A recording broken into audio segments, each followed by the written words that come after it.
5. Part 5. Getting all the sugar. Put all the lemon sugar on there. Just splash it on there. Splash that, baby. And I'm going to lick it out after. Some of it out. It has to go onto a warm cake so that the juice soaks into the sponge. Yeah.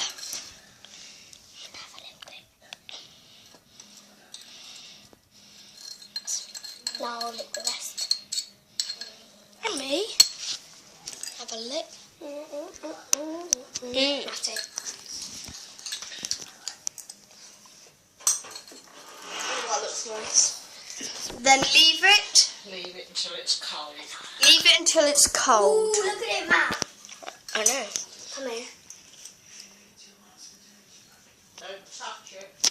This time we're not gonna flipping turn it up.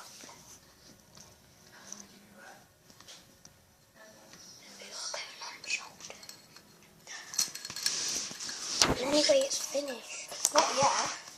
We need to show Think how